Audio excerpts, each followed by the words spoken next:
Welcome to the Celebrate Brave podcast. I'm Nicole Steinbach, your host and the International Bravery Coach for Women in Tech.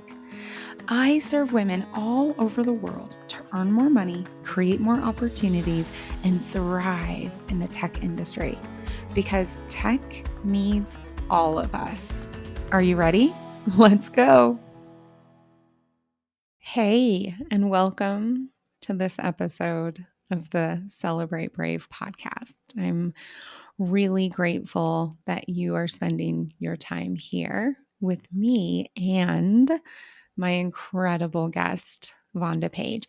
Look, this episode is a little bit longer and it's 1,000,000% worth it. So first, let me tell you a little bit about Vonda. So Vonda, the energy in her voice is going to knock you over. She has over 30 years of experience and it crosses at least 9 different industries.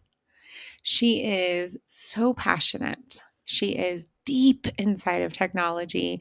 She's done change management and she is an ever learner.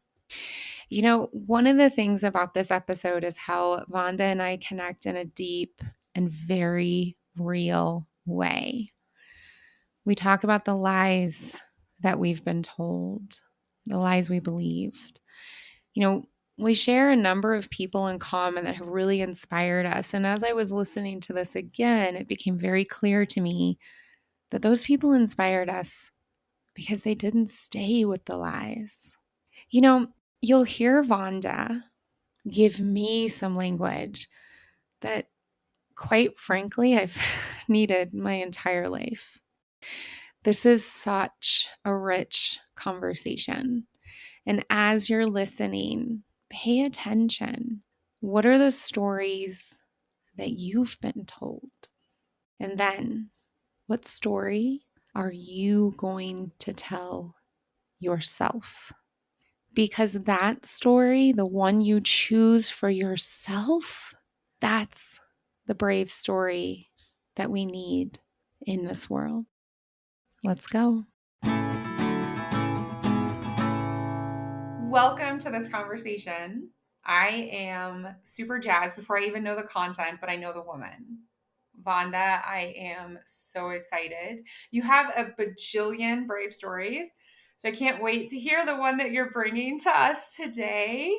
Thank you. I am super excited to be here. I am excited to share a brave story as well as just talk about my journey towards bravery because I think that bravery isn't necessarily one destination at which you arrive, but that is something you get to enact and try out every day, and probably several times a day for many of us. So I'm excited to talk to you about it as well. See, this is why I needed to have you on here. Look at you.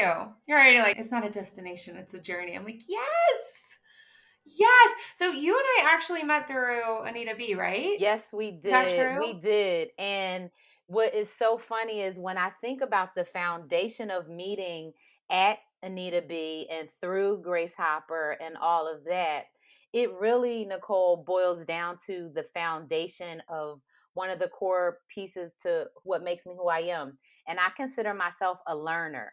And it's funny because you know how people ask you, like, oh, give me one word to describe yourself or something about you. And you think of different words and think of like adjectives or characteristics. But if I think about like who I am at my core, I'm a learner. And so because of that, I use learning to advance myself and others. So the reason that I met you through Anita B and through Grace Hopper and, women in technology and networking in general is because I always seek outside of myself to learn more when I'm trying to figure out what's going on. And so when you and I met, I was frustrated, I was fatigued, I was fed up, and I was trying to figure out where can I go to learn something that's going to move me from where I am to where I need to be so that I'm not feeling frustrated and fed up and fatigued. And that place was going to be irrelevant to whether I work for an employer or work for myself or have a combination, or I'm a student or a solopreneur, or, somebody that is trying to get back into the workforce or whatever. And so for me, just that whole foundation to the way we met really goes back to the core of Mm. who I am as a learner. That is fascinating. Okay, we're gonna get to your brave story, I promise. When you said that one word, I also go to descriptive words like brave, tenacious, committed, curious, empowered, confident. And then when you said learner, instantly it went through my heart, challenger. You tell me something's not possible, I'll show you. Mm-hmm. Mm-hmm. Right? Dream bigger, question, and not necessarily question to show someone that they're wrong, question to understand, question. In German, where I lived in Germany for a long time, they have this phrase, es ist halt so. Like, it's just that way. And I have never heard a phrase that I found more offensive to everything inside of my soul, because nothing is just that way. It's created by humans, and humans can do better. I mean, they never say that about the weather, right? They never say that about geology or something, right? They say it about human things. And humans created these systems, human created these norms, we can do better. That's so powerful. Lesson number one, a word. That is it. Ooh. And so then, as soon as you said challenger for yourself, and you said challenger is no, things don't have to be that way. One of the reasons that you and I connect through that is because you're a challenger, I'm a changer. Challenge and change are Yes. interchangeable, right? Because in order to Yeah. change something, you have to challenge something. So even the name of my company, Radical Change, people think of the word Mhm. radical as being, oh, this is off the chart, this is off the beaten path, this is in left field. Radical means the root. Radical means thorough and Yes. complete. And so if you're talking about trying to advance change, you have to get to the root. And I think about part of one of my brave stories, which I can give you really quickly because it fits right here, is a former colleague Yeah. of mine. When I first entered into the utility space full time as an analyst, I was charged with understanding the technology of the current way meters were read. So, electric meters and gas meters, because this company was going to implement smart meters. And so, I had to Ah. talk to the engineers to understand the interworkings of the old system, compare it to the new system, and understand the delta between the change. And so, as you can imagine, okay, this was over 20 years ago. I was the first woman that had a role where I was asking questions of men, white men, predominantly engineers with very technical roles. And so the brave piece is I had to ask them questions about their job, which they never had to answer because number one, they're Yep. in unions. Number two, they don't have any women asking them any questions except for, hey, what do you want in your lunchbox, fella? Right? Or what do you want on your hot dog? You understand what I'm saying? And here I am saying, well, help me understand, why does it take 20 minutes to read a number automatically? And they're saying to Yeah. me, why are you asking that? And I'm saying, well, because in this new system, these things are going to go through automatically. And so, what are you going to be doing in the meanwhile? You only need one person on the truck. The machine's going to run by itself. I'm trying to understand your job. Mhm. And so, I remember one of the engineers saying to me, wow, you're asking a lot of questions, but they're good ones. And I know people are giving you a hard Ooh. time. Keep on asking them. Powerful. Powerful.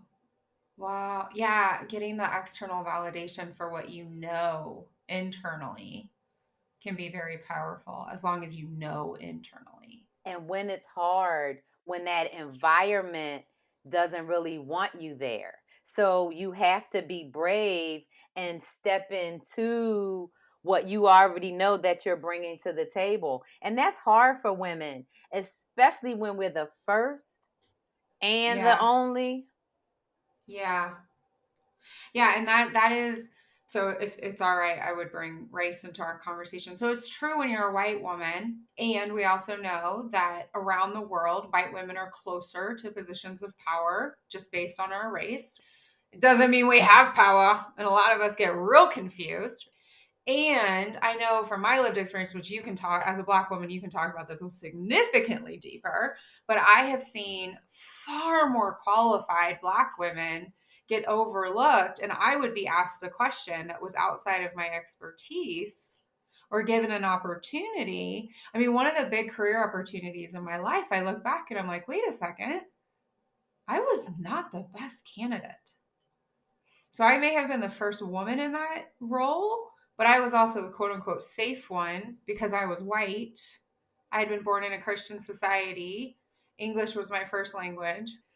So when you're in those spaces, or when Black women, brown women, women who have a different starting language, different faith background, whatever the case may be, it's triply so. It's not doubly so. It's triply or four times, sometimes six times.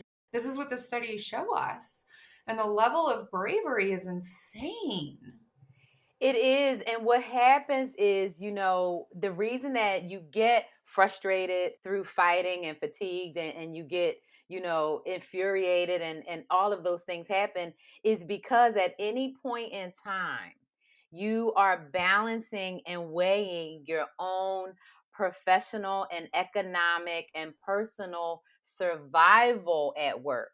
So it's not like I'm just trying to get a raise to be able to care for my family or whatever. It's that the way I respond, the way people think and feel about me, whether or not people think I deserve to get a raise or a promotion, even though I have a master's degree, that part doesn't factor in terms of the people in power, the way they think about it. So I've been doing some amazing study and work over the past more intensely over the past 24 months, really around understanding the dynamics of how we all, meaning people who grow up in America, and specifically white people and Black people, if we physically grow up here in America, what are the things that bring us to our current beliefs and how we operate in the world?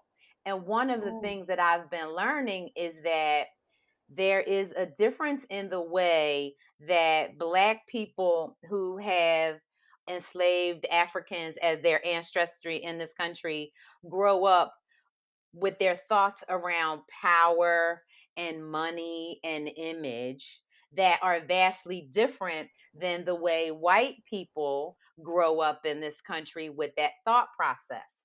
And so part of it, and one of the things I uncovered in an amazing book by Michael Kimmel called Angry White Men, was that there's this sense of engraved entitlement that operates within the way white leaders, white men, white women tend to live out, and the way that plays itself out in the workplace or professionally is that there's a scarcity mindset that if I give another person an opportunity to potentially have or become equal, then that's going to take something away from me. oh yes. Yes. Yes. Yeah, it's this concept that life is a pie, opportunity is a pie. Yes. Oh, keep talking. Keep talking. So here I meet an intelligent, obviously capable leader that has the skills, the experience, the credentials, the licensing, the advanced degrees and certifications, and a proven track record of actually getting results, because I did all of the due diligence to check and validate and evaluate this person. But what does that look like if I let them tell me what to do? What is the message that sends to everybody watching? Because part of scarcity and the way scarcity plays itself out is when you're trying to uphold an image of something. So, what is this image that corporate America, the 477 men in power, are trying to portray? They're trying to portray that all of us, all the consumers, we need to rely on them for everything. And if we do what they're telling us in our career or in school or in contribution or in participation in capitalism, we'll one day have whatever we think we need to have. So if Yeah. it's women in tech, we'll finally get those CIO roles and those chief product manager roles and those lead Yeah. engineer roles that we know we Yes. deserve because we were topping our class at MIT and Carnegie Mellon and Stanford and Harvard. We Uh-huh. know that we were. And we know the abuse, the harassment, and the trauma we Mm, took to get those grades, mhm. and how late we stayed up night, and how we knew we went with our girlfriends from building to building when we were trying to study because we know we can't walk alone at night, right? Yeah. And so we Yeah. know what we've gone through. So as women, and then of course even more so as Black and brown women, where they don't even Yeah. want to see us here because they're like, what the heck? I had a good conversation Yeah. with one of my friends who's Indian, and we've been friends for about since 2013, since we met in big consulting. And we've talked about how when I first got deeply into tech, there were no Indian women at all. There were Indian men with whom I Yeah. worked, and they were on the dev and the engineering teams. But because my job has always been organizational change and technology adoption, they worked with me because they knew I knew my stuff. Now, fast forward to when Indian women started coming into tech in larger numbers, especially after 2010. And they looking at me like, you get along with these dudes? What's up with that? And I'm like, first of all, Yeah. where'd y'all come from? I'm so glad to see you. They're looking at me like, hey, you sleeping with the enemy. I'm like, hey, girls. And then I start to see all these things, Nicole. And through that, it's so hard because none of the systems are set up. None of the Yep. structures are set up for us to be a part of it because we weren't there at the beginning. And so, Yeah. one of the pieces of work that we have to do in our own brave and in igniting the brave in others, like what you do, like what I'm doing, like what we're doing and all Mm-hmm. these other people are doing, is continue to share the stories, continue to share the learnings and those lessons, but also keep on going and keep building out more and greater solutions to make it Yes. happen. 100%. Oh my gosh, so much. Yes. In the United States, people really like to quote our passed along former Supreme Court Justice Ruth Bader Ginsburg, and she was asked, when will there be enough women on the court? And currently there are 9 seats. Sometimes in history there were 13, sometimes there were 4. And her answer was, when there are 9. Because I coach women in technology and I have consultation calls, I still run into women who implicitly, when it's pointed out to them, they're like, oh, wait, whoa, 1 second. Implicitly are believing that if there are 10 slots, only one is for everyone who isn't a white male. I even had one woman, oh, she's incredible. I was not the right coach for her. I recommended her to a different coach. She said to me, one of the big things I don't do is I don't want to steal from a brother. I don't want to steal from a black man. And I was like, help me understand that, because this is a mentality I've never been exposed to because I am not in the community. And it came down to this belief that if there are 10, 9 are destined for white men, especially in technology. Maybe 2 or 3 are men from India, men from China, whatever, but there's one for everybody else. And this holds us all back. Holds us all back because if there are 10 slots, there could be 10, I don't know, there could be 10 Indigenous American women or two spirits in all 10 of those roles. That is in the realm of possibility. But we, as a culture, and this is one of the things I really want to change, every single possibility is open for everyone, right? At least in mindset. My son can be elder care. My daughter can be a mining vehicle driver person. I'm sure there's a proper title, but I don't know. Like, that's what I want to get to. Yes. And here's what it boils down to. So, one of the things I've been working on is trying to be more succinct and helping people understand points quicker. And I'm working on it. I'm working on it. And so I'm going to just tell you, look, I love you. Listen, I listen to you. I follow you. I love you. And unofficially, you're my brave coach because I know we haven't signed an actual contract.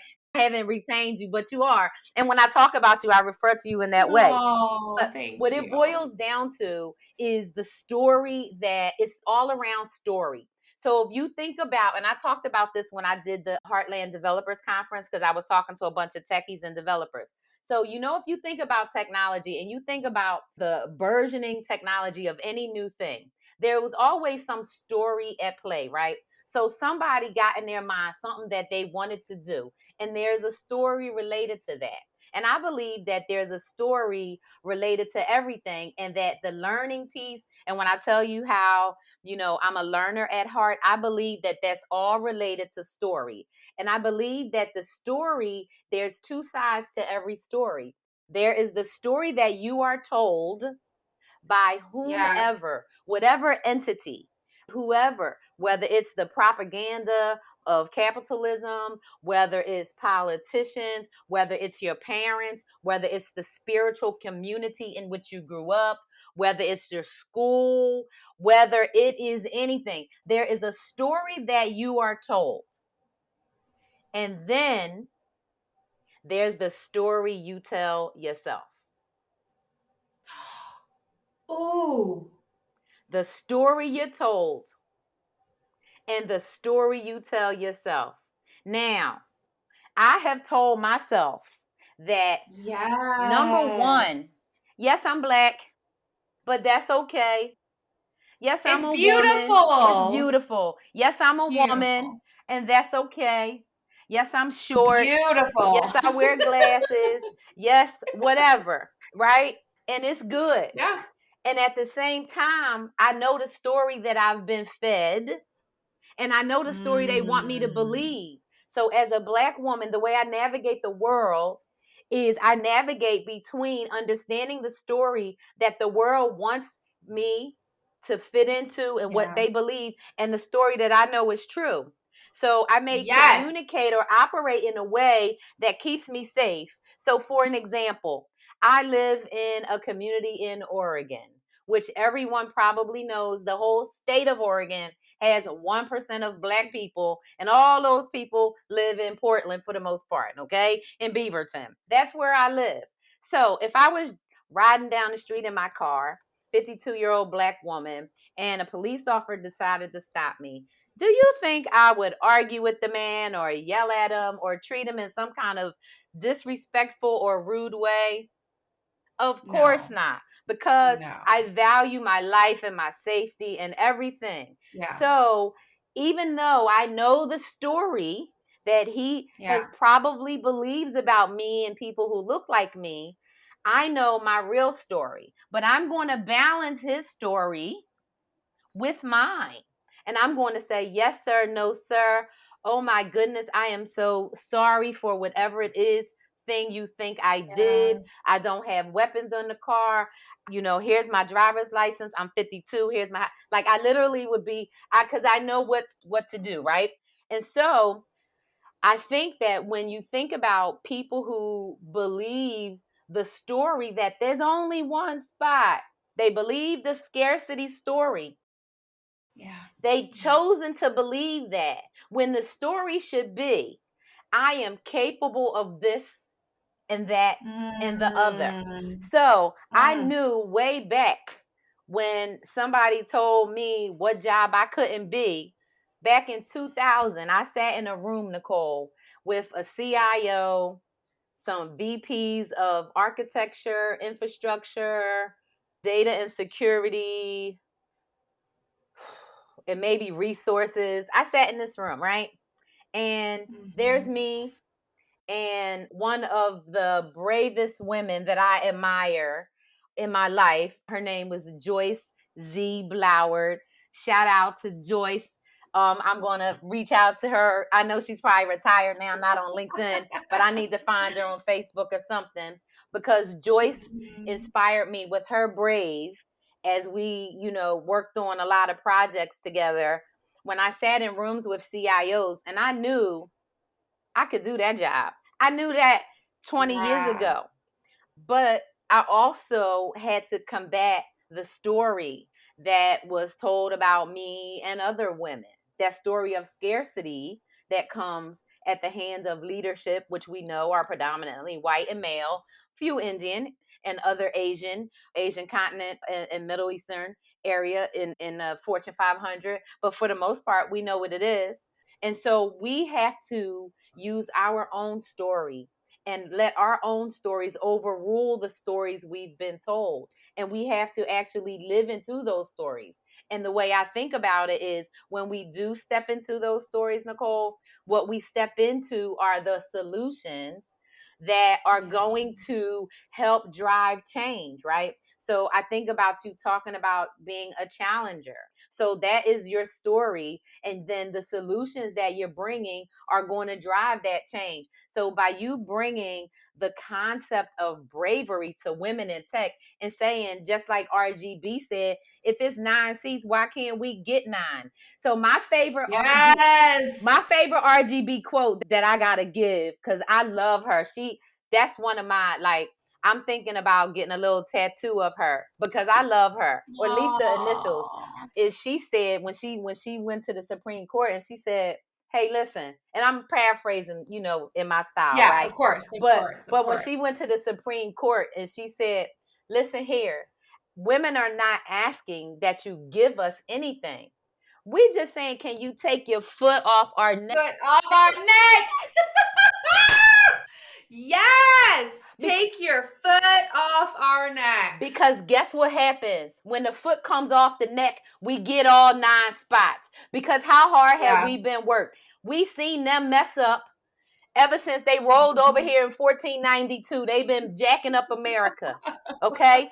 We can't even count the millennia of all around the other parts of the world. We can't count that high. They don't even, Yeah. I don't have any math that I can do to count out Yeah. how many years they've been in charge all over Yeah. and messing up. So now Yeah. it's 500 CIO spots, 500 Yeah. CEO spots, 500 COO spots, CTO spots. Why don't we have 500 of them? Why don't we at Yeah. the very least have 250? So I'm going to just say, okay, Yeah. and let's break it down even further for our non-binary folks and people who have other ways that they Yes. express their gender. We still, as femmes, okay, as Mhm. femmes, we would still have about 170 other jobs. I'm just saying. Yeah. Yeah. Yeah. And right now there's 13, last I 33 counted. women, total women, 33 out of 500 total. And that's a combination Okay. Okay. Okay. Of the Fortune in the 500s. Fortune 500 of Oh, okay. CEOs, right? So it's like, Okay. and I forgot the CIO count, but that includes white women, any Yeah. Right. Asian or African, Black. Latinette, Latin. Yes. It includes all women, which Yes. Okay. is a BS Means stat, mostly white. Yeah. right? It's a Yeah. BS stat Yeah. anyway. No. Yes. Yes. So, Vonda, it's a bit of a mutual appreciation society that happens because I watch the show that you put on LinkedIn. Of course I do. Of course I do. And I always learn from it. One of the things that I am so grateful for this conversation is because I'm trying to parent my children like that. If someone tells you a story about your neurodiversity, you get to make your own story about it. But I didn't have the language. And at the beginning of this conversation, you said that you were fatigued and frustrated. I have never experienced you as fatigued, ever. Never. You have always arrived with your energy. And I think you have just given, well, I know that you gave me language I was missing. The story that I'm told and the story that I choose. And I've moved through my life that way. I was told my stutter meant this. I was told the welfare meant this. I was told, the domestic violence meant this. But what I told myself was no matter what. No matter what. And this, oh my God, we haven't even gotten to your brave. You've shared your brave stories and you've shared a brave role model. But this is why every single time we get onto a conversation, it's like 2 hours long and I'm having a snack because I snack all the time. Because I'm always learning so much from you. It's funny because as I was preparing for today, because I've been preparing for us to talk for a while, because like I said, when I think Yeah. about part of, this evolution of me using my voice, because it's not like the voice wasn't there. Because I'm going to tell you a story that I was telling myself was, if I speak out, I'm not going to have a job. If I speak out, I'm going to lose my income. If I speak out, this is going to happen. Mm, And I was telling myself that because I was listening to stories that you hear in corporate America about if you do this, if you do that, and anything you share on LinkedIn, your employer could see it. And if they don't like it, they can fire you. Well, yeah, that's true, because in America, I don't know how many, but many of our states have what's called at will. So you could get fired at any yeah. point in time anyway. But what I was telling myself was that my commodity in the marketplace, in the labor market, in the tech sector, was around what I could do in a company, even though I had Mm, consulted and worked on my own for years. And I've been consulting since the 80s, but I hadn't recognized it, right? Because I was listening to the story that I was being sold by corporate America. If you do these things, you'll eventually one day become a CIO because that's the track you're on. Well, guess what? I look back, mm, and I'm gonna be real with you. I see people on LinkedIn whose resumes that I wrote my damn self that have jobs 2 and 3 levels higher than mine. Okay. But they have a yeah. different way that they, participate in personal activities. So they look different than me. And so it's a whole thing. And for me, Same. right? Same. Right. And so for Same. me, it's like Hmm. I had to tell myself, no, I'm not, like, that story is, there's certain parts of the story we have to survive. So example, I can imagine you and I working together, and we're going to work together in a company. I can imagine us tearing up the room. Listen to this. Let me tell you the vision I just got. And we need to make a Okay. video about Okay. this. Here's the vision I just got. You and I are in a meeting. We on 2 different teams. We don't even know each other. But you're you and I'm me. And you sitting in one part of the meeting, your role is one thing. I'm sitting in another part of the meeting, my role is something else. Something goes down in the meeting, and I say whatever I say whatever you say. Next thing you know, the meeting is over.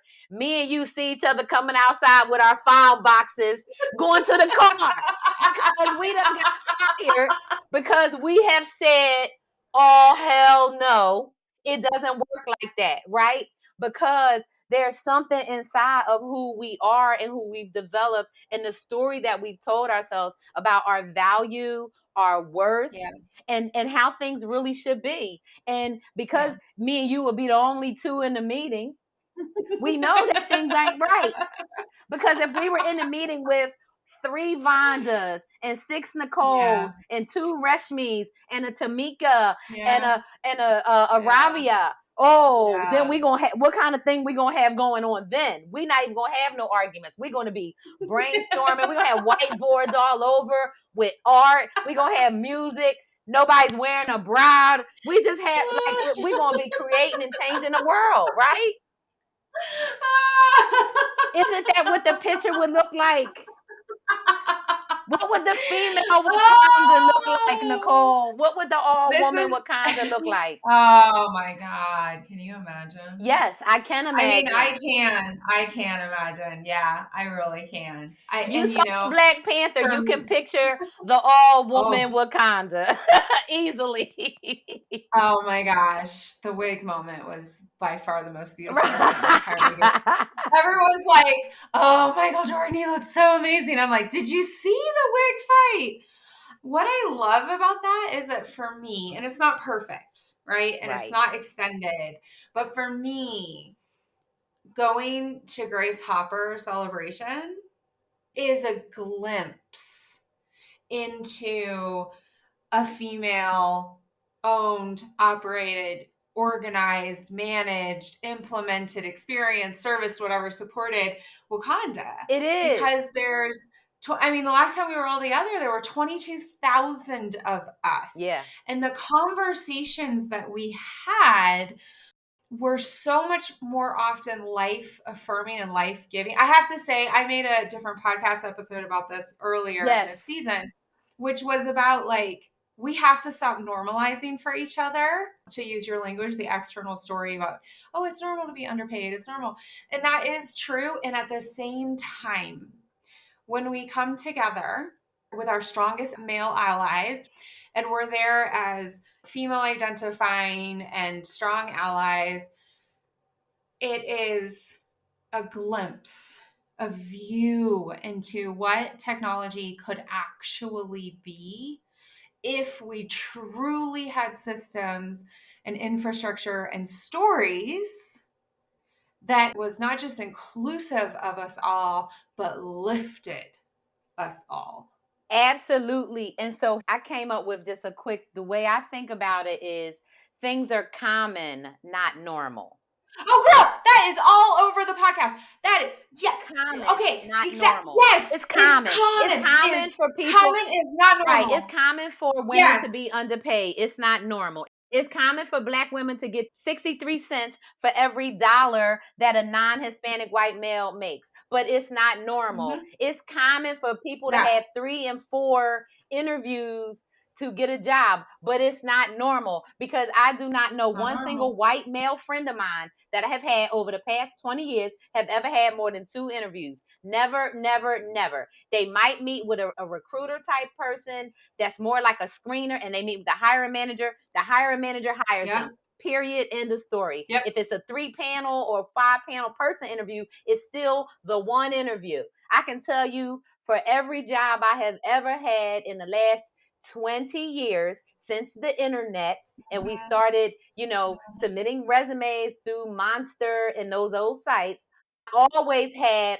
panel interviews that were stages. So first is with Yep. recruiters, then it's with other people, then it's with other people. And I don't know a single white male Yep. colleague of mine that has had that experience. Mm-hmm. So I say all that to say that Yeah. common versus normal, we get to choose the Yep. language as well. We don't have to keep using the Exactly. language of corporate America, the language of the powerful, the language of the oppressor. Yeah. We get to use our own language. So if you say to me, okay, well, Vonda, what are you trying to build? And, what are you trying to do? Well, I'm trying to help leaders learn change. That's what radical change is about. LLC, Mm-hmm. leaders learn change. So first you learn leadership is all about developing solutions. And then that change part is all about how you see yourself and bring yourself forward using these different components because change isn't negative. Yes. Change doesn't have to be bad.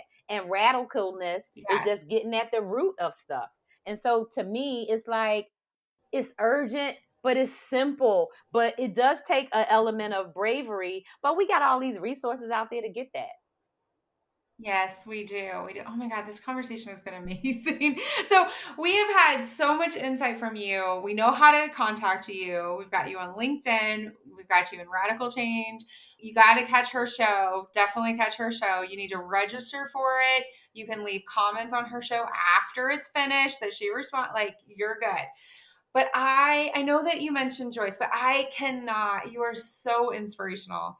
I have to ask you for a brave role model before we end this because you have the role models that help you with your story. Share another one with us, please. So a lot of my role models are young people because I really Mm, love one of the things I love about young people is that they can use all these different avenues and different places in which to speak up. And so one of my young brave role models is Greta Thunberg. I think she is the bomb.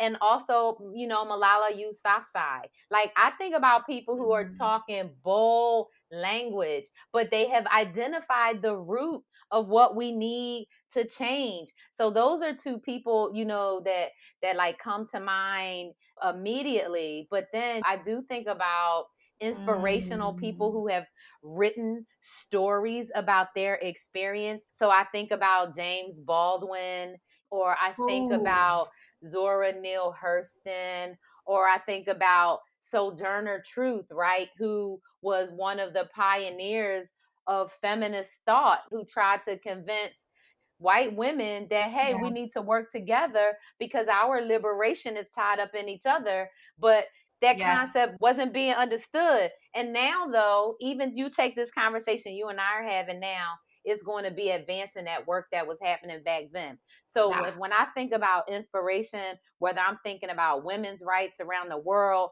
whether I'm thinking about our climate and the erosion of our climate, or whether I'm thinking about leadership and really making a change in technology, which is at the core of how we function as people, and trying to get back to that more collective mindset.